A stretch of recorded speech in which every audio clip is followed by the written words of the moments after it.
तो welcome again, same unit 4 of paper 2 BSc second year.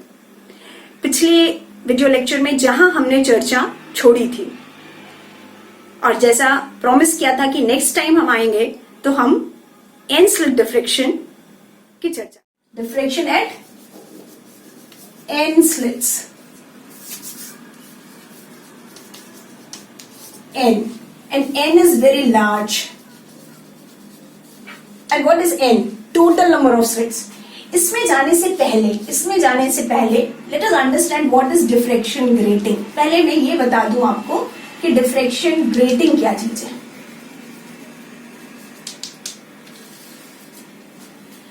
अभी तक हम बात कर रहे थे एक प्रक्रिया की, एक प्रभाव की। डिफ्रैक्शन, विवर्तन एक प्रक्रिया है। किसकी? प्रकाश तरंगों की। और जो प्रभाव दिखाई देता था उसको हम डिफ्रैक्शन पैटर्न कह रहे हैं, जो इंटेंसिटी के डिस्ट्रीब्यूशन का रीडिस्ट्रीब्यूशन था। अब ये डिफ्रैक्शन विवर्तन करने के लिए हमने यंत्र बना लिया और उस यंत्र का नाम ग्रेटिंग है। Grating is not a phenomena, grating is a device और ऑल्सो नोन एज अरेंजमेंट। ये एक अरेंजमेंट है या एक यंत्र है। कैसा यंत्र है ये और कैसा दिखता है? दिखने में तो ये आपको नॉर्मल एक कांच की प्लेट की भांति दिखाई देता है। जब आप अपने लेबोरेटरी में देखेंगे, सबके लैब में आपको ग्रेटिंग मिलेगा, क्योंकि ये चीज ही इतनी खूबसूरत है। इसको ये चारों तरफ से काले रंग की पट्टी से ऐसे बंधी होती है। इसमें लिखा होता है स्टूडेंट्स ग्रेटिंग। कांच की प्लेट की तरह दिखेगी, छोटी सी, 2.5 से 3 इंच की होगी, इससे ज्यादा बड़ी नहीं होती। क्या है खास? लेकिन ये कांच की प्लेट नहीं है। ये क्या खास है? चलिए, ये डिफ्रैक्शन ग्रेटिंग, विवर्तन ग्रेटिंग, हिंदी में भी ग्रेटिंग, इंग्लिश में भी ग्रेटिंग, और कहते हैं इसे समतल ग्रेटिंग। समतल ग्रेटिंग मतलब प्लेन ट्रांसमिशन ग्रेटिंग। क्या कहा जाता है इसको? Plane transmission grating. सब एक ही नाम है, एक ही चीज के कई नाम है। फ्राउनहोफर ग्रेटिंग भी कहते हैं। फ्राउनहोफर ने पहली बार इसे बनाया था, इसलिए फ्राउनहोफर ग्रेटिंग भी कहा जाएगा। है एक ही चीज। क्या है ये? तो देखिए, एक बड़े से कांच के प्लेट में मैं आपको समझाने के लिए बना रही हूं। ये एक कांच की प्लेट है। कैसी है कांच की plate? It's a transparent glass plate. What is it? Transparent glass plate. Transparent, यहां पर पड़ने वाली हर प्रकाश की तरंग पूरी तरह से पारदर्शी है। ठीक। अब इस कांच की प्लेट में यदि मैं कोई शार्प ऑब्जेक्ट ले करके इसे ऐसे स्क्रैच कर दूं, लाइन खींच दूं, ऐसे मैंने लाइन खींच दिया प्लेट पे, क्या होगा? ये वाला रीजन जो है वो ओपेक हो जाएगा, ट्रांसलूसेंट हो जाएगा। It will be no more transparent. ये ट्रांसपेरेंट नहीं रहेगा, ये ओपेक हो जाएगा। ठीक है। अब मैंने एक नहीं, ऐसे पैरेलल, समानांतर उतनी ही मोटाई के और लाइन खींच दिए, एक नहीं और लाइन खींच दिए, बिल्कुल बराबर दूरी पर, बराबर मोटाई का, ऐसे मैंने लाइन इस पर खींच दिया। अब इन लाइन की जो मोटाई है, ये लाइन की मोटाई मान लीजिए कि B है, ये B है, ये भी B है, ये भी B है, ये भी B है, और इनके बीच की जो दूरी है वो A है, ये A है, ये A है। मतलब दो लाइन जो मैंने खींची उनके बीच की दूरी A है। तो अब देखो कि ये ओपेक, ये ओपेक, ये ओपेक, ये ओपेक, ओपेक है, लेकिन इनके बीच की स्थिति कैसी है? इनके बीच का रीजन कैसा है? ये कैसा है? ट्रांसपेरेंट। ये कैसा है? पारदर्शी, ट्रांसपेरेंट, पारदर्शी पूरी तरह से।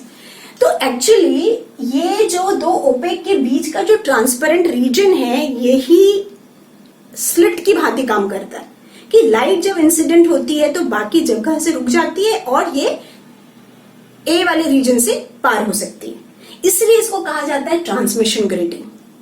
लेकिन ये है इतने छोटे, इनका साइज इतना कम होता है कि यहां से लाइट जब पास होने के समय डिफ्रैक्शन हो जाता है इसमें, इसलिए इसको डिफ्रैक्शन ग्रेटिंग कहा जाता है। ठीक है। तो ऐसी कितनी लाइन है? ऐसी कितनी लाइन है? ढेर सारी। कितनी ढेर? यहां पर है 10,000 से 15,000 लाइन्स पर इंच। कितनी लाइन्स है? एक एक इंच में 10,000 से 15,000 लाइन्स है। इतनी ढेर सारी। तो आप इमेजिन करिए, इंच मतलब 2.54 सेंटीमीटर। तो 2.54 सेंटीमीटर में अगर मान लीजिए मिनिमम आपके पास 10,000 भी लाइन्स हैं, तो 1 सेंटीमीटर में कितना हुआ, कैलकुलेट कर सकते हैं आप आसानी से, 5,000 से कुछ कम। तो अगर इतनी सारी लाइन 1 सेंटीमीटर के अंदर, तो आप इमेजिन कर सकते हैं कि उनकी आपस के बीच की दूरी बहुत कम होगी। तो B is very small and A is also very small. ऐसी स्थिति में हमने जो पिछले में सेक्शन में डिस्कस किया कि A छोटा B भी छोटा, तो क्या होगा, अगर लाइट को हम अलाउ करते हैं इसमें से पास होने के लिए, तो ये डिफ्रेक्शन और इंटरफेरेंस दोनों करेगा। तो इस अरेंजमेंट को हम कहते हैं ग्रेटिंग। इस अरेंजमेंट को हम ग्रेटिंग कहते हैं। तो grating is an arrangement of arrangement. Grating is an arrangement. It's an arrangement of parallel and equidistant. हर शब्द का मतलब है equidistant lines of equal width. हर शब्द का मतलब है, ये अरेंजमेंट है किसका, पैरेलल एंड इक्विडिस्टेंट लाइन, समानांतर और इक्विडिस्टेंस, बराबर दूरी पर, parallel lines of equal width, सबकी मोटाई बराबर है, अलग अलग नहीं होनी चाहिए। इसको कहते हैं आप प्लेन ट्रांसमिशन ग्रेटिंग। और इसमें आगे समझने के लिए एक और बहुत ही जरूरी टर्मिनोलॉजी है, पैरामीटर है, इसको कहते हैं ग्रेटिंग एलिमेंट। इसे कहते हैं ग्रेटिंग एलिमेंट, और हर जगह इसे नाम से जाना जाता है E। E is the grating element. ये इलेक्ट्रॉनिक चार्ज नहीं है, ये ग्रेटिंग एलिमेंट है। इस ग्रेटिंग एलिमेंट को हिंदी में ग्रेटिंग अंतराल भी कहते हैं, इसे ग्रेटिंग अंतराल कहते हैं। और इसे परिभाषित किया जाता है separation between two consecutive slits, separation between two consecutive क्रमागत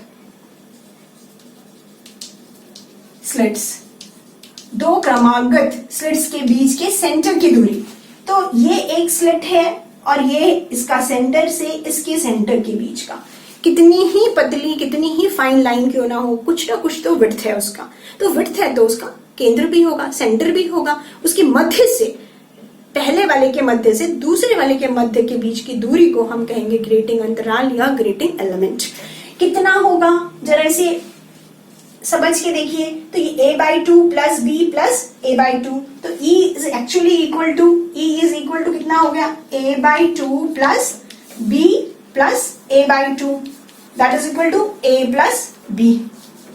तो grating interval E is equal to a plus b, where a is the slit width and b is the separation between two slits. तो दो slits के बीच की जो दूरी है वो b है, और स्लिट की अपनी जो चौड़ाई है वो a है यदि, तो ग्रेटिंग एलिमेंट E होगा। तो ग्रेटिंग को जाना जाएगा उसके ग्रेटिंग अंतराल या नंबर ऑफ n के बराबर। n is equal to how much, if you know and if you know what is E, then you can calculate other parameters. तो ये है हमारा अरेंजमेंट। इस प्रोविजन से हम जो ये करने वाले हैं कि अगर लाइट इंसिडेंट है हजारों लाइंस के ऊपर सडनली, अचानक से, साइमल्टेनियसली, एक साथ इतनी सारी स्लिट्स के ऊपर है, तो उसका प्रभाव क्या होगा, डिफ्रेक्शन होकर जो इंटरफेरेंस मिलने वाला है उसमें किस तरह के चेंजेस आएंगे, और क्यों इतनी सारी चाहिए, 10,000, 500, 600, 900 भी तो मेरे लिए बहुत ज्यादा है, तो 10,000 क्यों चाहिए मुझे। ये सारी चीजें हम पहले मैथमेटिकली डिराइव करेंगे, फिर इसके रिजल्ट पे आएंगे। तो अब हमारे पास एक व्यवस्था है जिसमें हमारे पास बहुत सारे स्लिट्स हैं और हमारे पास एक लाइट सोर्स है। तो करना है हमें Fraunhofer class diffraction through large number of slits. तो लेट अस ड्रॉ। आज के लिए पिछली क्लास तो काफी क्वालिटेटिव रही कि हमने उसमें सिर्फ अपने पुराने ऑब्जर्वेशंस को इसमें इनकॉर्पोरेट किया। इस बार आपको कॉपी किताब लेकर के बकायदा नोट करना आवश्यक हो जाएगा। तो मेरे साथ साथ डेरिवेशंस करते चलिए, बहुत मैथमेटिकल होगा, लेकिन जो रिजल्ट है वो बहुत मजेदार होने वाला है। तो let us consider a grating. क्या कंसिडर कर रहे हैं, let us consider a grating और an arrangement of large number of slit of element, एक ऐसा ग्रेटिंग जिसका ग्रेटिंग एलिमेंट E है। चलिए तो हमने कंसिडर किया 1, 2, 3, 4 और ढेर सारे ऐसे ग्रेड इस पर स्लिट्स हैं। आपको ध्यान है कि इनके बीच का जो स्लिट है इसकी विड्थ को हमने ए नाम दिया था और इनके बीच के जो सेपरेशन है इसको हमने ई कहा था और ये सारे जो है वो ए हैं, इनके बीच का दूर का जो ओपेक रीजन है वो बी है। ये सारी चर्चा हमने पिछली क्लास में कर ली थी। ये एज यूजुअल है, इसको डिफाइन करने की आवश्यकता नहीं है। जब भी मैं कहूं कि ये ग्रेटिंग है तो आप समझ जाइए कि स्लिट की चौड़ाई ए है और स्लिट अंतराल ग्रेटिंग अंतराल ई है। इस पर हमने एक नॉर्मल इंसिडेंस कराया। फ्राउनहोफर डिफ्रेक्शन में तो हमें पैरेलल लेना ही है। हमने एक और सिंप्लीफिकेशन कर दिया कि एंगल ऑफ इंसिडेंस इसमें हमने लिखा है 0, दैट इज नॉर्मल इंसिडेंस। सारे लाइट रेज जो है वो इस पर नॉर्मली इंसिडेंट है। अब ऐसे में जब लाइट इस पर इंसिडेंट है तो जैसे कि डबल स्लिट में हमने चर्चा की थी कि जो डिफ्रेक्टेड वेव फ्रंट्स होंगे इनका एम्पलीट्यूड हमें पता है r theta, that is equal to r naught sine P upon p. ये आप जानते हैं। कहां से आया? सिंगल स्लिट से, क्योंकि लाइट को इससे कोई मतलब नहीं है कि यहां भी स्लिट है, तो जब वो इससे गुजरेगा तो उसमें वही प्रक्रिया होगी जो सिंगल स्लिट में होती है। तो भाई यहां से आने वाले रेज जो है वो सिंगली डिफ्रेक्टेड रेज होंगे और ये भी वैसा ही होगा। ये भी आर थीटा है, मुझे ये भी पता है, मुझे ये भी पता है कि ये आर थीटा है, ये भी आर थीटा है और इसी प्रकार ये जो आखिरी वाली जो रे है वो भी आर थीटा है। तो सभी बराबर एम्पलीट्यूड के डिफ्रेक्टेड वेव फ्रंट्स बराबर दूरी से किसी मेरे लेंस पर आपतित होंगे और उसके कारण मुझे इसकी फोकल पॉइंट पी पर कहीं मुझे अगर इंटेंसिटी निकालना है किसी वजह से, इसके वजह से, तो इनके सुपरपोजिशन से मैं पहले ही जानती हूं कि मुझे क्या मिलना चाहिए, इंटरफेरेंस प्लस डिफ्रेक्शन या interference of diffracted wave front. ये हमने डबल स्लिट की चर्चा में जान लिया था कि ये सारे डिफ्रेक्टेड वेव फ्रंट्स आपस में सुपरपोज करेंगी और पॉइंट पी पर जो रिजल्टेंट इंटेंसिटी होगा वो इनके सुपरपोजिशन के कारण होगा। ठीक है, तो अब आपके पास ये देखिए कितने वेव फ्रंट्स हैं, n नंबर। कितने स्लिट्स थे? n। Total number of slits n, total, not per inch, total number of slits. अगर ये ग्रेटिंग है तो टोटल नंबर ऑफ स्लिट्स मेरे n है। तो मेरे पास क्या है? n वेक्टर्स हैं। n इज वेरी लार्ज, 10,000, 20,000, 50,000 हो सकते हैं, इतने लार्ज हो सकते हैं। अब ऐसे सभी वेक्टर्स जिनका की एम्पलीट्यूड बराबर है, इनका यदि मैं सुपरपोजिशन यहां निकाल लूं तो मुझे मिल जाएगा what is the intensity at p. क्या काम है मेरा? What is my job? To find intensity at point p. मुझे क्या चाहिए? मेरा काम क्या है? इंटेंसिटी एट पॉइंट पी, ये ही मुझे निकालना है। This is my question. मुझे पॉइंट पी पर इंटेंसिटी निकालनी है, जो किसके कारण होगा? Interference of diffracted wave front. एक एक का एम्पलीट्यूड मुझे पता है। तो क्या लगता है इसको देख करके कि जैसे हमने सिंगल स्लिट में फेज डायग्राम का इस्तेमाल किया था, polygon law of vector addition किया था, यहां पर भी वही कर सकते हैं? सोच लीजिए। सिंगल स्लिट डिफ्रेक्शन में हमने एक स्लिट को n में विभाजित किया और उन n वेक्टर्स को, n वेव फ्रंट्स को वेक्टर्स की तरह ट्रीट किया था। यहां पर पहले से ही हमारे पास capital N number of amplitude wave fronts हैं, तो क्या मैं इसे एक वेक्टर कंसिडर कर लूं? हाँ जी, कर लें। लेकिन अब मुझे इनके बीच में आपस में फेस रिलेशन चाहिए होगा, तो वो निकाल लेते हैं। तो हम क्या करेंगे? Let us find out path difference between this to consecutive slits. तो ये कंसेक्यूटिव स्लिट्स के बीच पाथ डिफरेंस निकालने के लिए फिर से वही करेंगे। Let us draw a perpendicular from, ये स्लिट कैपिटल ए है, मान लीजिए ये ए है, ये कैपिटल बी है, सी है, डी है, ई है एंड सो ऑन। तो यहां पर ये बी एम, ये बी पॉइंट है और ये एम पॉइंट है। तो ये है इसका पाथ डिफरेंस। तो path difference between two consecutive slits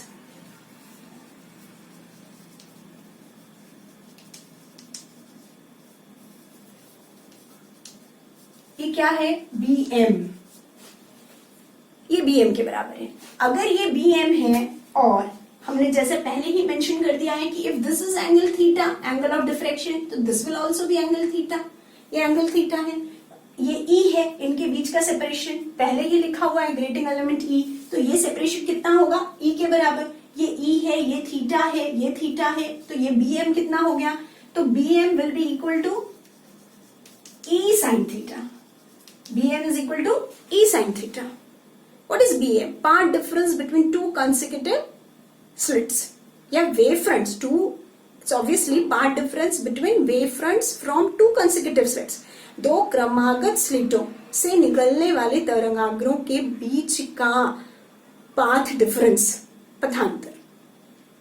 अगर मुझे पाथ डिफरेंस पता है तो क्या मैं इसके बीच का फेज डिफरेंस निकाल सकती हूँ?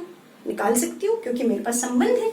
तो मैंने क्या किया, स्मॉल फेज डिफरेंस, छोटा है इसलिए मैंने फाई कहा, तो इसके बीच का पाथ डिफरेंस होगा 2 pi, so phase difference phi is equal to 2 pi by lambda e sine theta. ये आ गया हमारे पास इसका फेज डिफरेंस। ये फेज डिफरेंस है।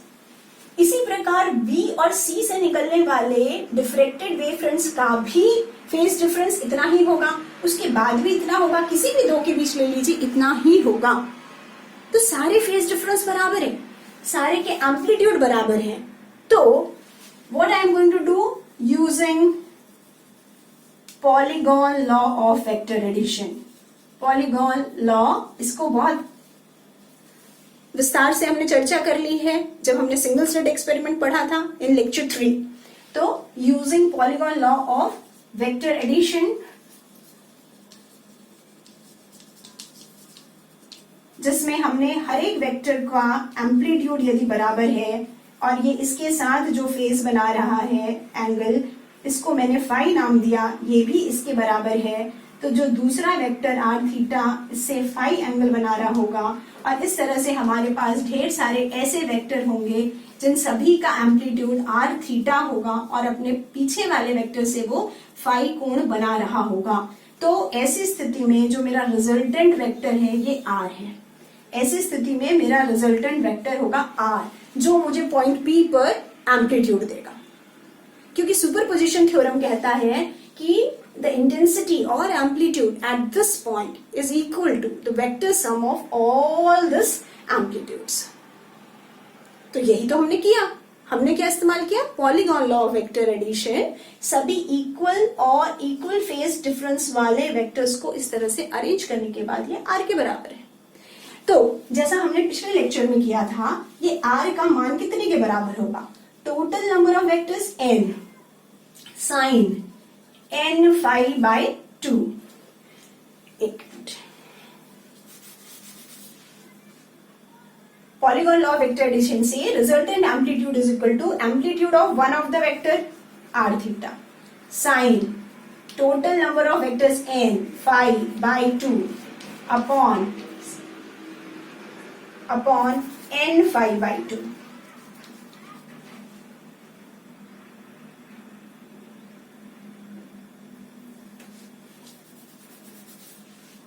Sign phi by 2।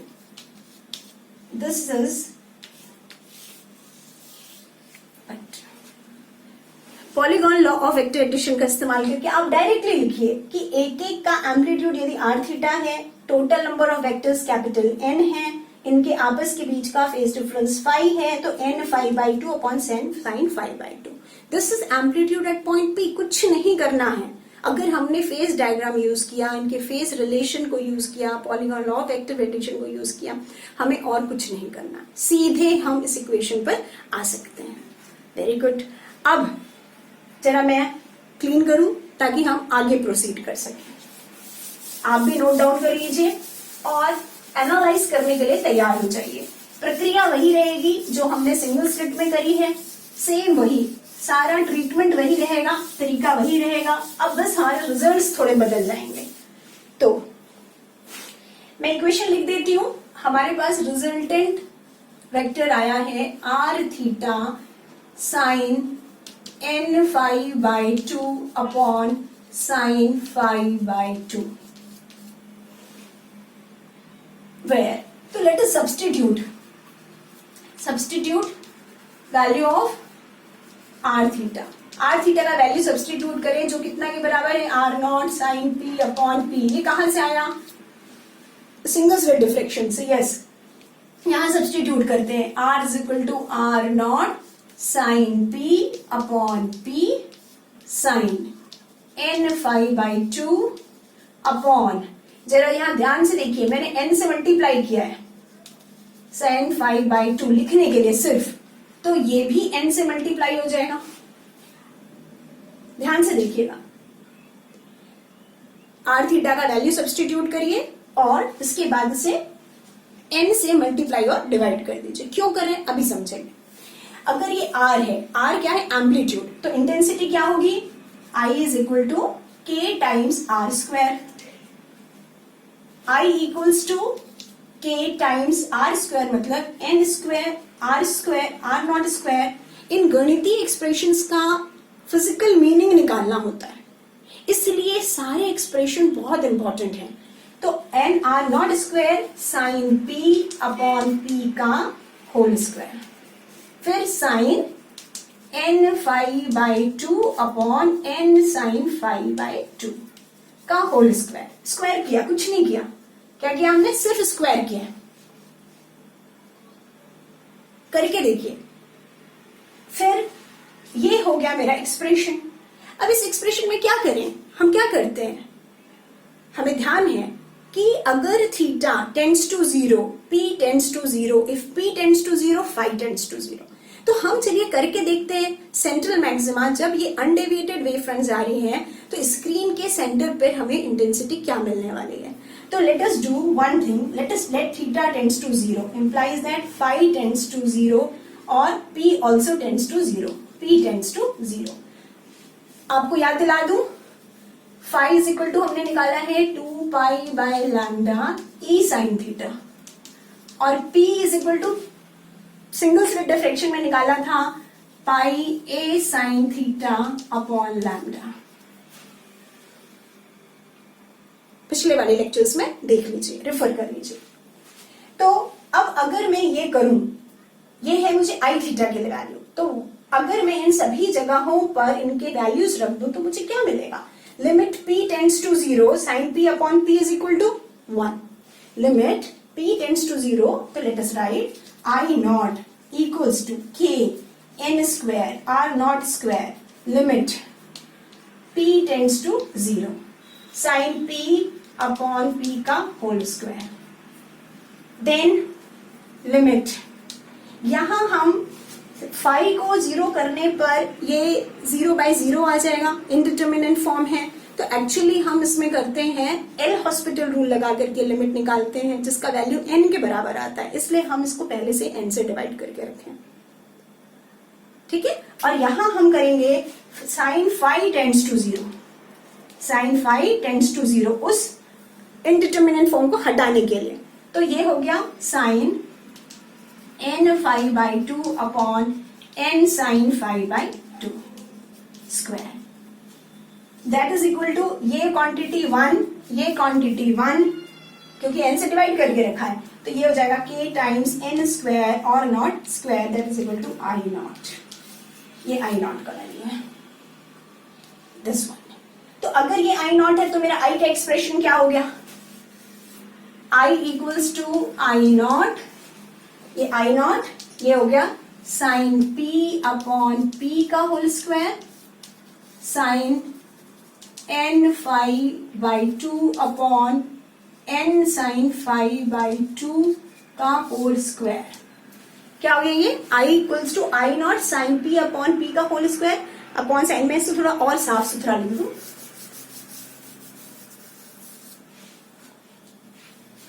हमारे take home lessons I equals to I naught sine p upon p का whole square sine n phi by 2 upon n sine phi by 2 का होल स्क्वायर। तो देखिए, unlike single slit diffraction, यहां पर दो terms हैं, एक टर्म ये है और एक टर्म ये, इनका प्रोडक्ट है, मल्टीप्लीकेशन है। मल्टीप्लीकेशन की खूबसूरती ये है कि एक भी 0 तो पूरा 0 हो जाता है, It's not addition, it's multiplication, product of two terms, sin p upon p और sin something here. तो ये जो दो टर्म है इसको जरा रिकॉल करो, ये टर्म और ये टर्म. तो don't you think this term is same as the diffraction? जो सिंगल स्लिट में आया था ये वही है. और ये क्या है, ये क्या है, इसी को इन्वेस्टिगेट करना है. मैं कहती हूं कि ये इंटरफेरेंस है, मैं कहती हूं कि ये इंटरफेरेंस टर्म है. आप मत मानिए, आप अभी इसको अग्री नहीं करते हैं, ठीक है, हम इसको एनालाइज करेंगे, देन यू विल अग्री कि व्हाट इट इज. तो एक टर्म ये, एक टर्म ये, इन दोनों का प्रोडक्ट है जो हमको फाइनल इंटेंसिटी देगी स्क्रीन के किसी भी बिंदु P पर. तो अब एनालाइज करते हैं अब हमारे इस फाइनल एक्सप्रेशन को. Now you forget about all this thing.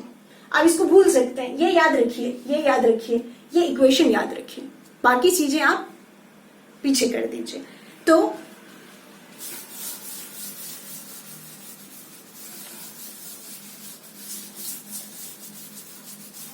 हमने क्या निकाला, हमने क्या निकाला, I naught is the central maxima or intensity at central maxima. That is intensity at central maxima. कहाँ है ये, जहां थीटा 0 है, P 0 है और फाई भी 0 है, तीनों क्वांटिटी 0 है. एंगल ऑफ डिफ्रेक्शन का जो रिजल्टेंट था वो भी 0 है, मतलब diffracted rays are going in undeviated direction and they are all superposing at a single point where phase difference is equal to 0. मतलब ये इंटरफेरेंस का भी सेंट्रल मैक्सिमा है, ठीक है. नाउ व्हाट अबाउट अदर, और दूसरी चीजों के लिए क्या, अब और कैसे इसका इंटेंसिटी डिस्ट्रीब्यूशन निकालें. तो अब हम निकालते हैं पोजीशन ऑफ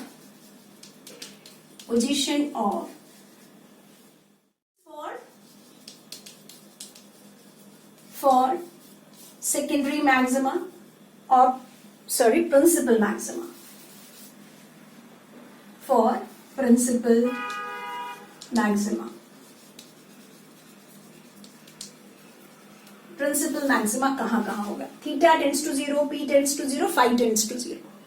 इसी को एनालाइज करते हैं. हमने क्या निकाला था कि लिमिट, ये वाली वैल्यू भी मैक्सिमम, ये वाली वैल्यू भी मैक्सिमम. कहाँ, जहां पर sine phi by 2 tends to 0. हमने कहा sine phi by 2 tends to 0. That is a condition. जब sine phi by 2 tends to 0 है, implies that 5 by 2 is equal to plus minus n pi. So when n is equal to 0, n का value 0 है, और चलिए इसको और लिख लें, और 5 is equal to plus minus 2n pi. जब n का वैल्यू 0 है तो फाई 0 हो गया. जब फाई 0 हो गया तो ये सेंट्रल मैक्सिमा है. तो n equals to 0, 1, 2, 3 and so on. और दूसरे में क्या होगा, जब 1, 2, 3, 4 है तब क्या होगा, तो हम उसे कहेंगे first order, second order, third order, fourth order maxima. मजे की बात, फाई क्या है, 2 pi by lambda e sine theta is equal to plus minus 2n pi. 2 pi by lambda e sin theta is equal to plus minus 2n pi. 2 pi cancel कर दीजिए, क्या मिलेगा हमें, e sin theta is equal to plus minus n lambda. We are discussing the condition for maximum. ये quantity maximum होगी जब ये सारे मैक्सिमम होंगे. ये मैक्सिमम कब होगा पता है, p इक्वल टू 0 पर. ये मैक्सिमम कब होगा, जब sine 5 by 2 tends to 0. Sine 5 by 2 tends to 0 is not just 5 by 2 tends to 0. It is when n sin n 5 by 2 is equal to plus minus n pi. इसलिए इसके पास बहुत सारी values हैं. ये 0 नहीं है, ये 1 नहीं है, ये अधिकतम नहीं है, लेकिन ये कई बार अधिकतम है. ये अधिकतम नहीं है लेकिन ये कई बार अधिकतम है. और वो कई बार कौन सी जगह पर है, जब n का वैल्यू 1, 2, 3, 4 होता है, फाई का वैल्यू जो है 2 पाई, 4 पाई, 6 पाई होता है, या e साइन थीटा का value plus minus n lambda होता है. Now you will understand this कि ये e साइन थीटा क्या है.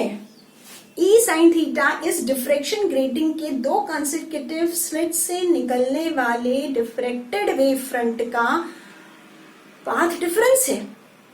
डिफ्रेक्टेड वेव्स का पाथ डिफरेंस, ये देखिए हमने यहां क्या बनाया था, ये डिफ्रेक्टेड वेव फ्रंट्स थी आर थीटा, ये आर थीटा, ये आर थीटा, ये इनके बीच जो सुपरपोज होने के बाद जब ये सुपरपोज हो रही तो इनके बीच का path difference e sine theta, e sine theta. तो जब path difference is equal to integral multiples of lambda और मुझे मैक्सिमा मिल रहा है, तो मैं इसे सुपरपोजिशन थ्योरम के हिसाब से तो कहूंगी ना कि ये कंडीशन फॉर कंस्ट्रक्टिव इंटरफेरेंस है। This is similar to, it's not, it is similar to, this condition is similar to the condition for constructive interference. ये कंस्ट्रक्टिव इंटरफेरेंस की कंडीशन जैसा ही है।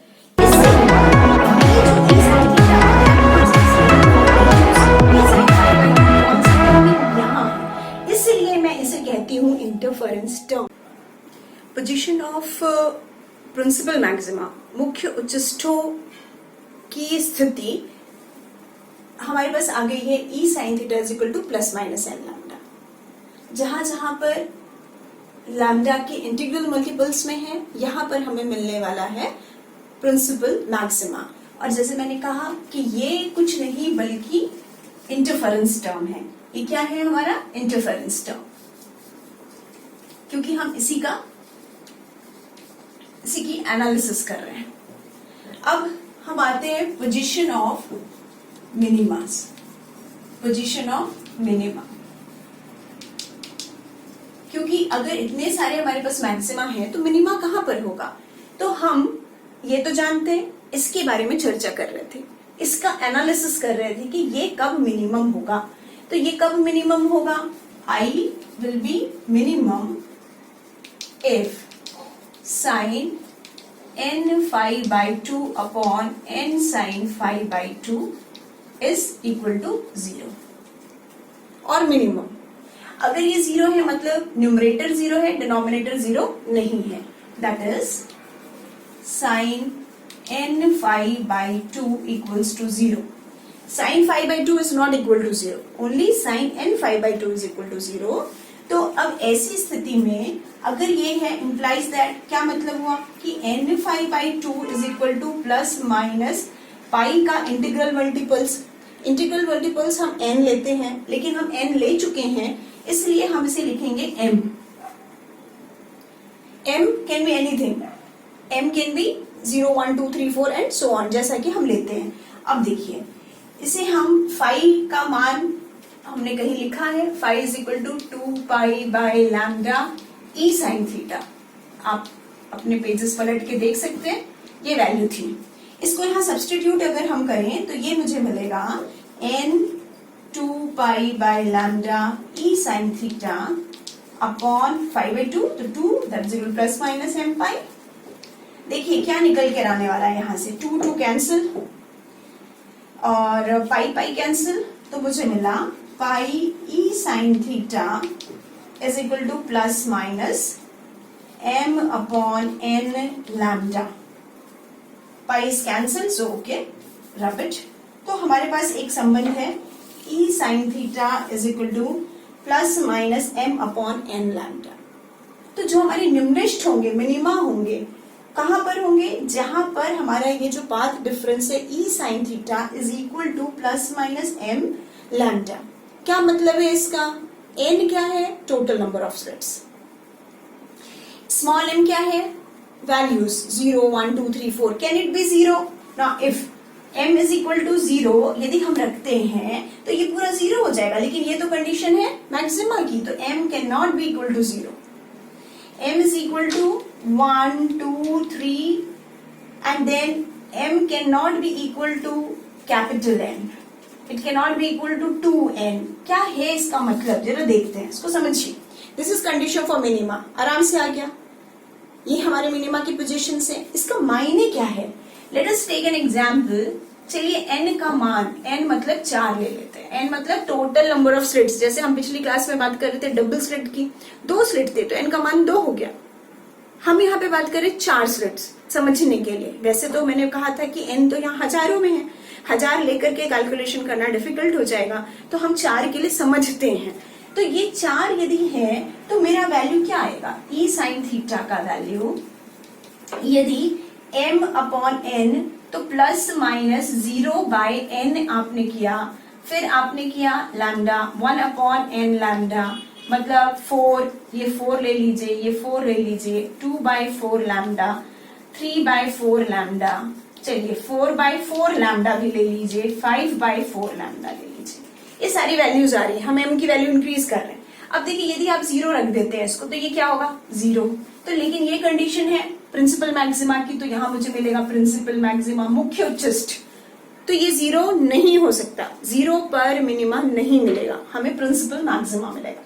तो λ/4 पर आपको एक मिनिमा मिला, पहला मिनिमा m इक्वल टू 1, 2, 3 पर तो हमें मिनिमा मिल रहा है, यहाँ पे भी हमको निम्निष्ठ मिल रहे हैं। अच्छा अब देखिए जैसे ये 4/4 हुआ, 4 है नंबर ऑफ स्लिट्स और ये 4 है स्मॉल m का वैल्यू, तो जैसे ये 4 हुआ फिर इसका वैल्यू लैम्डा हो गया, अगर ये वैल्यू लैम्डा होगा तो ये प्रिंसिपल मैक्सिमा हो जाएगा। तो अब मुझे मिलेगा फर्स्ट प्रिंसिपल मैक्सिमा, ये तो मुझे मिला था सेंट्रल प्रिंसिपल मैक्सिमा, यहाँ मिल गया मुझे फर्स्ट, मतलब क्या हुआ, अब उसके बाद फिर आप m का वैल्यू फिर बढ़ा सकते हैं, लेकिन m का value cannot be equal to 0, cannot be equal to 4 क्यों, because 4 was the value for n, it cannot be equal to n, it cannot be equal to 2n, it cannot be equal to 3n, it cannot be equal to nn, it cannot be equal to nn, ये n के बराबर नहीं हो सकता, क्योंकि इसका मान यदि nn के बराबर हो तो nn कैंसिल हो जाएगा और ये n लैम्डा होगा और यहाँ पे हमको प्रिंसिपल मैक्सिमा मिलेगा।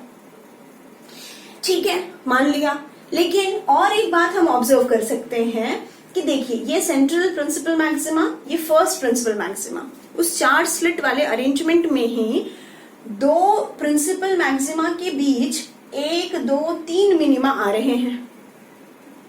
हमने जो व्याख्या करी, मैथमेटिकल कैलकुलेशन किया, हमने क्या ऑब्जर्व किया कि 2 प्रिंसिपल मैक्सिमा के बीच में 3 मिनिमा। भाई 2 मैक्सिमा के बीच में 3 मिनिमा की तो बात कुछ समझ नहीं आई। तो 2 मैक्सिमा में क्या अंधेरा अंधेरा अंधेरा हो सकता है?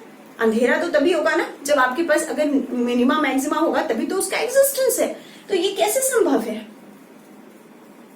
तो हमें यहाँ क्या मिला, हमें इससे ये मिला कि इंप्लाइज दैट देयर आर, पहली पॉइंट देयर आर कितने, 4 में 3 मतलब n-1 मिनिमा, इतने मिनिमा हैं बिटवीन 2 प्रिंसिपल मैक्सिमा, 2 प्रिंसिपल मैक्सिमाज, मुख्य उच्चिष्ट, 2 क्रमागत मुख्य उच्चिष्टों के बीच में n-1 मिनिमा है, और n का मान हमारा एक्चुअली 4 तो है नहीं, ये तो 4000 या 10,000 हो सकते हैं। अगर आप इमेजिन करिए कि 2 प्रिंसिपल मैक्सिमा के बीच में n-1, यानी अगर 4000 स्लिट है तो 3999, 10,000 स्लिट है तो 9999, क्या मायने हैं इनके? इतने सारे मिनिमा, इतने सारे मिनिमा का तभी एग्जिस्टेंस पॉसिबल है only if there are maxima. ये मिनिमा तो तभी होंगे ना जब इनके बीच में और भी मैक्सिमा होंगे। कितने मैक्सिमा होंगे कि यहाँ पर भी एक मैक्सिमा होना चाहिए, यहाँ पर भी एक मैक्सिमा होना चाहिए, और ये तो है ही खुद ही मैक्सिमा। मतलब कि पहली पॉइंट और दूसरी पॉइंट, इट इज पॉसिबल, ये तभी संभव है if there exist n-2 more maximas, more maxima. देखिए अब ये और एक नई चीज सामने आ गई कि भैया हमने तो मैक्सिमा मिनिमा निकाल लिया, प्रिंसिपल मैक्सिमा निकाला, मिनिमा निकाल लिया। अब हमें समझ में आता है कि भाई यहाँ पे इन दोनों के अलावा भी कुछ मैक्सिमास है, और उनकी संख्या कोई 1, 2, 10 नहीं है, उनकी संख्या जितनी स्लिट है उनसे सिर्फ 2 कम है, इतने मैक्सिमा। तो 2 इतने 5 प्रिंसिपल मैक्सिमा के बीच और 1000 होंगे तो कोई मैक्सिमा मिनिमा दिखेगा? फिर काहे निकाल रहे हैं इतना, क्यों कर रहे हैं ये सारी चीजें? अभी समझ में आ जाएगा। तो सबसे पहले हम निकालते हैं कि भाई ये n-2 मैक्सिमा क्या है, कितने हैं, कितनी इंटेंसिटी है इनकी, और कहां पर बनेंगे, ये कितने कितने इंटरवल में बनेंगे। तो चलिए पहले ये n-2 मैक्सिमा को भी हल कर ही लेते हैं, फिर देखते हैं कि हमें क्या मिलता है। तो हमारा जो इक्वेशन है, पहले तो ये आपके पास एक कंडीशन आ गई है condition for principal maxima and condition for minima. अभी मैं लिख देती हूँ कंडीशन फॉर मिनिमा। ये जो हमें याद रखने के फॉर्मूला है वो यही है, E sin theta is equal to plus minus m upon n lambda, where m is not equal to n.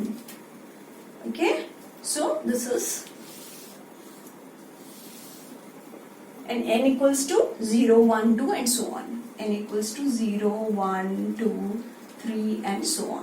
ये वैल्यूज ये हमें मिला। अब हम क्या करने वाले हैं, हमको और भी मैक्सिमा है तो हम इनको कहेंगे सेकेंडरी मैक्सिमा। हम इसे क्या नाम देते हैं, सेकेंडरी मैक्सिमा। चलिए ये निकालते हैं, क्या है, कितने हैं, कहां पर है, क्यों परेशान करते हैं हमें।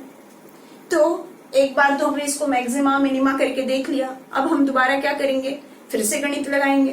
कौन सी गणित, dy by dx equal to 0 at maxima और मिनिमा। तो हम करेंगे कि di upon d phi equals to 0 कहां पर, जब ये मैक्सिमा या मिनिमा हो जाते हैं। तो चलिए हम निकालेंगे derivative of d by d phi I naught sine p upon p का whole square sine n phi by 2 upon n sine phi by 2 का होल स्क्वायर। इसमें हम ये टर्म को यूज नहीं करेंगे, we will take everything as constant with respect to phi, और सिर्फ फाई वाले टर्म को डिफरेंशिएट करेंगे। तो ये आपको फिर से आप इसे वर्कआउट करिए और देख लीजिए। आई नॉट को साइन p बाई p का whole square d by d phi, सिर्फ इतना ही को करिए, sine n phi by 2 upon n sine phi by 2। इसे कैलकुलेट करिए और इक्वेट कर दीजिए 0 से। कर लीजिए आप वीडियो पॉज करिए, पहले इसे कैलकुलेट करिए। ये कुछ नहीं है, p बाई क्यू का होल स्क्वायर है। p बाई क्यू का होल स्क्वायर क्या होगा, d by d x, d by d x, d by d x of p by q क्या होता है का whole square, 2 times p by q, p prime q minus q prime p upon q square. ये कर लीजिए और कुछ नहीं करना है आपको। ये करके इक्वल टू 0 करिए। जब आप इसे सॉल्व कर लीजिए, 1-2 स्टेप्स में सॉल्व करेंगे तो ये आंसर इसका आएगा, आपको मिलेगा 10n phi is equal to n tan phi. आप जब इसे सॉल्व कर लेंगे, आप कर लीजिए, तो इसका रिजल्ट मिलेगा आपको 10n phi is equal to n tan phi. जैसे हमें पहले मिल रहा था सिंगल स्लिट में p is equal to 10p, उसी प्रकार हमें यहाँ मिलता है 10n phi is equal to n tan phi. ये कंडीशन है उन सेकेंडरी मैक्सिमा की जिस वैल्यू पर फाई के 10n phi is equal to n tan phi, where n is total number of slits, वहां पर मुझे मिलेगा सेकेंडरी मैक्सिमा। ठीक है, मगर मैं ये चाहती हूँ जानना कि भाई इन मैक्सिमा पर इंटेंसिटी क्या होगी, क्योंकि इनकी संख्या बहुत ज्यादा है, मुझे नहीं चाहिए इतनी सारी। चलिए देखते हैं। तो अगर 10n phi is equal to n tan phi, ये मेरी कंडीशन है, कंडीशन फॉर या पोजीशन ऑफ सेकेंडरी मैक्सिमा। ये सेकेंडरी मैक्सिमा के मेरे पोजीशंस हैं। But I am interested in knowing what is the intensity at secondary maxima. हमें secondary maxima पर कितनी तीव्रता होगी ये हमें जानना है। तो हम निकालते हैं इंटेंसिटी एट सेकेंडरी मैक्सिमा। तो इंटेंसिटी एट सेकेंडरी मैक्सिमा मतलब इसी रिलेशन में यदि मैं 10n फाई को n tan फाई के बराबर रख दूं तो मुझे वो मिलने वाला है। इस 10n फाई और n tan फाई को रखने के लिए मैं आपको एक मेथड बता दूं कि देखिए ये क्या है, हम क्या निकालने वाले हैं इस इक्वेशन से। इस इक्वेशन में हम 10n फाई को n tan फाई के बराबर रखेंगे। हमको क्या चाहिए, साइन, हमको क्या चाहिए, साइन n फाई बाई 2 का वैल्यू। तो मुझे चाहिए साइन n फाई बाई 2 का वैल्यू। ये ऐसे है जैसे 2 थीटा है और ये थीटा है, ऐसे काम नहीं चलेगा। तो हमें दोनों को एक जैसे ही कन्वर्ट करने पड़ेंगे। इसके लिए ये देखिए, ये एक ऐसा ट्रायंगल है, एक ऐसा राइट एंगल ट्रायंगल है जिसका एक कोण n फाई बाई 2 है, acute angle. 10n phi by 2 is equal to this. तो ये होता है p बटे b के बराबर, p बटा b के बराबर होता है। तो 10 phi by 2 n tan phi by 2, sorry n tan phi by 2 is equal to n tan n phi by 2 is equal to n tan phi by 2। तो अगर ये इस ट्रायंगल को रिप्रेजेंट करता है P by B को, तो P का मान यहाँ कितना हो गया n tan phi by 2 हो गया, और यहाँ B का वैल्यू क्या हो गया 1। ये एक ऐसे राइट एंगल ट्रायंगल को रिप्रेजेंट करता है जिसका एक्यूट एंगल ये है, इसका लंब परपेंडिकुलर ये है, और इसका जो बेस है इक्वल टू 1 होगा, तभी तो आपको ये मिलेगा P by B। बहुत अच्छे। अगर ये ऐसा है तो भाई ये तो एंगल हो गया, ये इसका कोण हो गया n phi by 2। ये हाइपोटेन्यूज कितना होगा 1 plus n square tan square phi by 2 होगा। अब मुझे P B H सब पता है, तो क्या मैं साइन n phi by 2 लिख सकती हूँ? तो मेरा साइन n phi by 2 का वैल्यू कितना होगा P बटे H। तो n tan phi by 2 upon square root of 1 plus n square tan square phi by 2, ये मेरा आ गया साइन n phi by 2 का वैल्यू। और साइन phi by 2 का आप वैसे के वैसे ही रखिए। अब ये दोनों को स्क्वायर ऑफ दिस बटे स्क्वायर ऑफ दिस, ये पूरे को सब्स्टिट्यूट कर दीजिए इस वाले रिलेशन में। अब इसको वर्कआउट करिए, तो जब हम सेकेंडरी मैक्सिमा ले रहे हैं तो यहां लिखेंगे I naught sine P upon P का होल स्क्वायर, ये वाली वैल्यू को रखेंगे यहाँ, तो ये हो गया मेरा n square tan square phi by 2 upon n square sine square phi by 2। तो दिख रहा है n स्क्वायर कैंसिल हो जाएगा आपका, और ये वाला टर्म हम भूल गए हैं, तो स्क्वायर में के अंदर है, इसलिए ये हो जाएगा आपका square root upon square root of से ये 1 plus n square sine square phi by 2, ये भी रहेगा, सॉरी tan स्क्वायर, ये भी रहेगा। अब इसमें देखिए sine square upon cos square, sine square cut गया, बचा ऊपर में आपको सिर्फ cos square phi by 2, will have only cos square phi by 2, ये बाकी चीजें कैंसिल हो जाएंगी। साइन p by p को हम वैसे ही रखते हैं, तो I naught sine p upon p का होल स्क्वायर, ये बचेगा हमारे पास साइन बटे कॉस, तो कॉस नीचे आ गया, तो 1 अपॉन 1 plus n square tan square, tan को लिखेंगे हम sine square by sine square phi by 2 upon cos square phi by 2। अब यहां पर भी है आपके पास कॉस स्क्वायर phi by 2,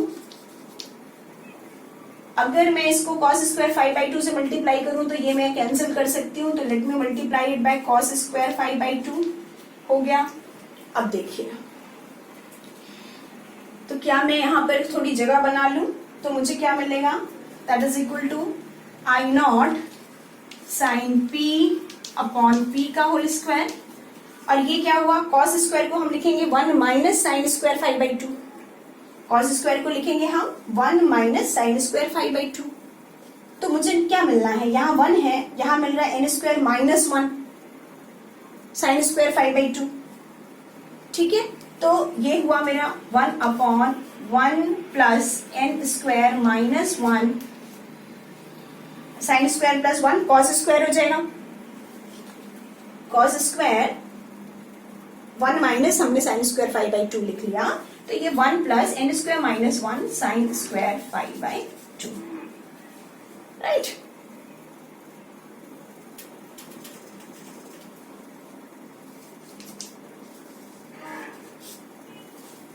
बस, लेकिन ये क्या है, ये है मेरा इंटेंसिटी एट प्रिंसिपल मैक्सिमा।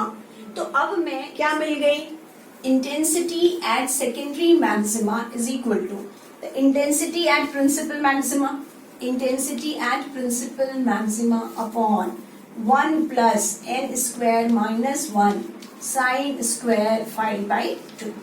अब देखिए कितना सरल हो गया,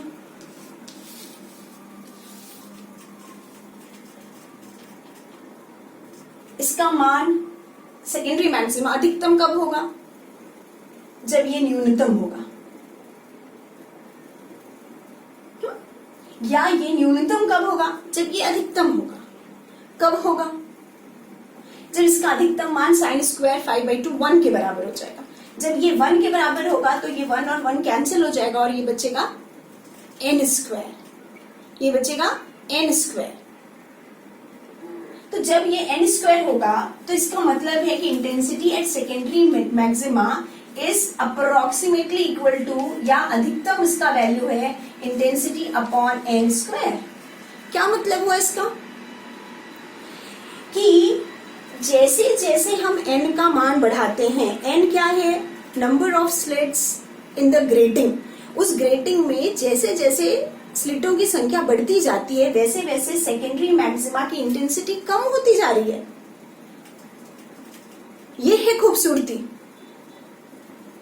इंटेंसिटी एट प्रिंसिपल मैक्सिमा बढ़ रहा है। आई नॉट में n है, पहले से n स्क्वायर है।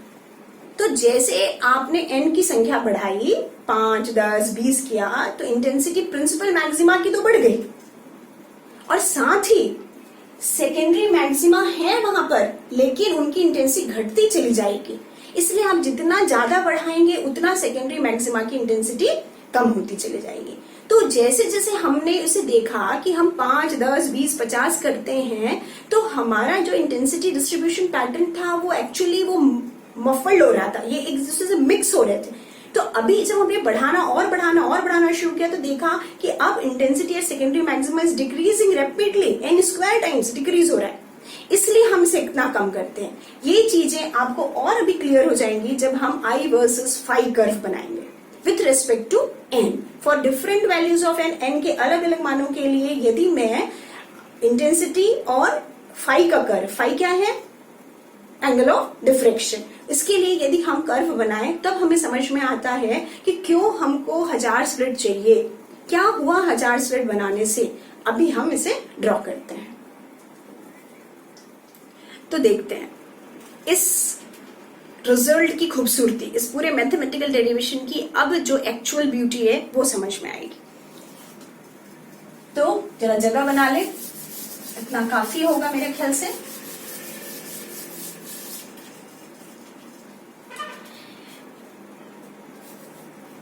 जरा इमेजिन करिए कि आपके पास n इक्वल्स टू 4 है। चलिए n इक्वल्स टू 4 स्लिट से चालू करते हैं, फिर n इक्वल्स टू 8 ले लेते हैं, फिर n इक्वल्स टू 10 ले लेते हैं। ये 3 स्थिति लेते हैं, सिर्फ हम 4, 8, 10 ले रहे हैं।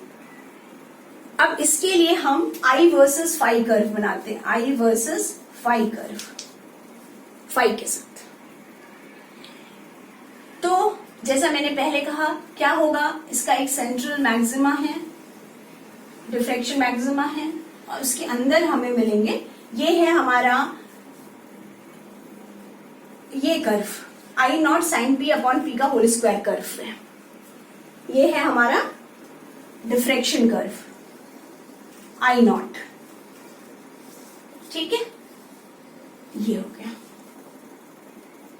अब देखिए, जब I नॉट n की वैल्यू यदि 4 थी, वो इतनी बड़ी है, तो ऑब्वियसली जब 8 हो गया, इसकी संख्या 8 हो गई, तो इसकी ऊंचाई बढ़ जाएगी। क्या हो जाएगी? इसकी ऊंचाई उसी जगह पर है, लेकिन अब I नॉट की वैल्यू इंक्रीज हो गई। यहाँ पे I नॉट था, अभी ये I नॉट यहां से बढ़ करके यहां तक चली गई, और ये मेरा जो कर्व था पोजीशन तो वही है, तो इंटेंसिटी आपकी बढ़ गई, और इसमें और ज्यादा बढ़ जाएगी। 10 कर दिया आपने, तो यहां पर इंटेंसिटी उससे भी ज्यादा हो गई। ये हम बाकी के लिए नहीं बना रहे हैं, सिर्फ इसी के लिए बना रहे हैं। तो देखिए, जब नंबर बढ़ा तो ठीक है, प्रिंसिपल मैक्सिमा की इंटेंसिटी बढ़ने वाली है। प्रिंसिपल मैक्सिमा कहां पर है हमारे? ये है प्रिंसिपल मैक्सिमा, ये है आपके principal maxima. n equal to 0, n equal to 1, n equal to 2, n equal to 3, ये हमारे प्रिंसिपल मैक्सिमा है। ये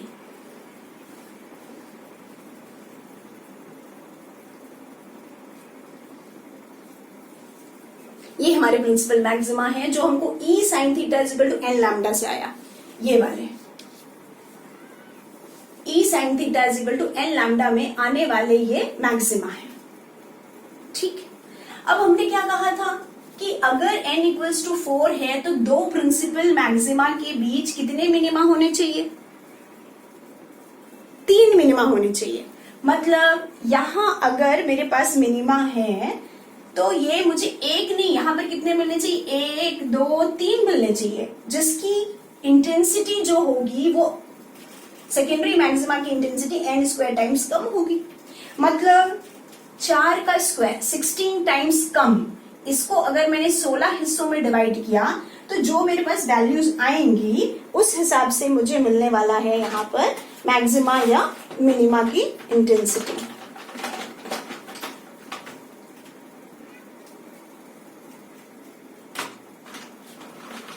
तो अब है ये मेरे सेकेंडरी मैक्सिमा, ये है मेरे सेकेंडरी मैक्सिमा। इस सेकेंडरी मैक्सिमा को मैंने 16 टाइम डिवाइड कर दिया, 1 2 और 3, यहां पर मेरे पास सेकेंडरी मैक्सिमा मिल गए। कितने? 2, 3 मिनिमा और 2 मैक्सिमा। हमारे पास कितने मैक्सिमा मिले? 1 और 2। अब इमेजिन करिए हर बार आपके पास ऐसे ही है 1 2, यहां पर भी 1 2। देखिए अब सेकेंडरी मैक्सिमा मैक्सिमा की बराबर होती जा रही है, तो इससे हमारा डिफ्रैक्शन पैटर्न क्लियर नहीं रहेगा। और मजेदार बात, ये दोनों तरफ रहेगा, सारी जगहों पर रहेगा।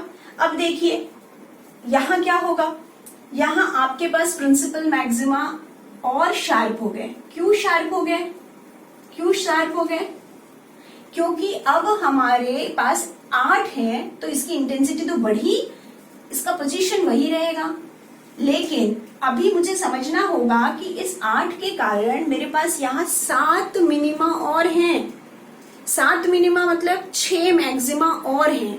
लेकिन 6 मैक्सिमा के लिए मैंने जगह तो बना ली, 6 मैक्सिमा की जगह तो मिल गई, लेकिन इनकी इंटेंसिटी 36 गुना कम हो गई। तो बहुत अच्छे, हमारे लिए तो बहुत अच्छी बात है।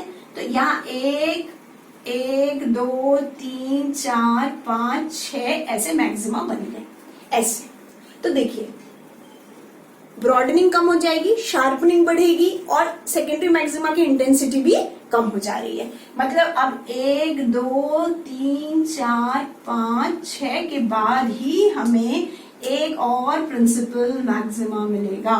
फिर उसके बाद हमें 1 2 3 4 5 के बाद ही सेंट्रल मैक्सिमा, प्रिंसिपल मैक्सिमा मिलेगा। मिलेंगे उतने 1 2 3 सब पोजीशन वही रहेंगे, उसमें कोई परिवर्तन नहीं आना है, क्योंकि वो e sine theta equal to N lambda से डिसाइड होगा। लैम्डा जब तक चेंज नहीं होगा इनकी पोजीशंस नहीं बदलेंगे। फाइन। तो अब आप अंदाजा लगा सकते हैं कि यदि 10 होंगे तो क्या होगा? Very good. तो आप खुद बना लीजिए, वीडियो पॉज करिए और इमेजिन कर देखिए, ये एकदम शार्प हो जाएगा। क्यों शार्प होगा? क्यों? क्योंकि अब दो प्रिंसिपल मैक्सिमा के बीच मुझे 8 मैक्सिमा चाहिए, तो उस 8 मैक्सिमा के लिए तो जगह चाहिए ना मुझे। और ये इतनी इंटेंसिटी हो गई और 8 मैक्सिमा की सेकेंडरी मैक्सिमा की इंटेंसिटी 64 टाइम्स लेस हो जाएगी। इसको आपको 64 में डिवाइड करना पड़ेगा। तो ये 64 में जब हमने डिवाइड किया तो ये बिल्कुल नहीं के बराबर हो गए। देखिए क्या हुआ है, देखिए कि आपके मैक्सिमास के बीच तो सेकेंडरी मैक्सिमा हैं मगर ये विजिबल नहीं होंगे। कब? जब n की संख्या बहुत ज्यादा होगी। देखो बच्चों, हमने समझाने के लिए तो आपको 4 में 8 में 10 में बता दिया क्योंकि ये आसान था दिखाना, लेकिन ये इतना खूबसूरत इफेक्ट 4 8 10 में नहीं, 4000 8000 10,000 जब स्लिट्स होती हैं पर इंच तब ये हमें दिखाई देता है। और हमें n is total number of slits, not just पर इंच। तो जब ये इतनी ज्यादा संख्या में होती है तब ये इफेक्ट विजिबल होता है। तो क्या अब आपके प्रश्नों का जवाब मिला कि जब हम नंबर ऑफ स्लिट बढ़ाते हैं तो सेकेंडरी मैक्सिमा की संख्या बढ़ने लगती है, लेकिन बढ़ने के साथ साथ उनकी इंटेंसिटी स्क्वायर टाइम्स डिक्रीज भी होने लगती है। इस वजह से यदि हमने लाइट को लार्ज नंबर ऑफ स्लिट से गुजारा तो हमारे इंटेंसिटी तो शार्प हो ही जाएंगे। क्यों? क्योंकि बहुत सारी जगह से लाइट आ रही है तो लाइट की इंटेंसिटी बढ़ गई। लेकिन सेकेंडरी मैक्सिमा की इंटेंसिटी बहुत कम भी हो जाएगी। तो हमें जो चीज हम माइक्रोस्कोप से, आईपीस से देख रहे थे, उससे हमको देखने की आवश्यकता नहीं पड़ेगी। ये काफी दूर दूर हो जाएंगे, they will be separated far from each other, तो हमें क्लियरली दिखाई देने लगेगा। ये है खूबसूरती ग्रेटिंग की, ये है खूबसूरती एन स्लिट डिफ्रेक्शन की, कि जब हमने ये किया हमें ऐसा मिला। This is I versus phi curve. तो जब आपको एग्जाम में आता है तो आप वहां से शुरू करेंगे और आई वर्सेस फाई कर्व तक लिखेंगे। तो आज के लेक्चर में इतना ही। अगली क्लास में हम इस ग्रेटिंग की क्या उपयोगिता है, क्या होगा जब इस पर मोनोक्रोमेटिक लाइट या व्हाइट लाइट इंसिडेंट होगी, किस तरह का स्पेक्ट्रा बनेगा, ये हम जिक्र करेंगे। इसमें एक और इम्पॉर्टेंट चीज है, वो है मिसिंग स्पेक्ट्रा का, वो भी हम उसी क्लास में डिस्कस कर लेंगे। तो happy learning, keep learning till next lecture. Take care.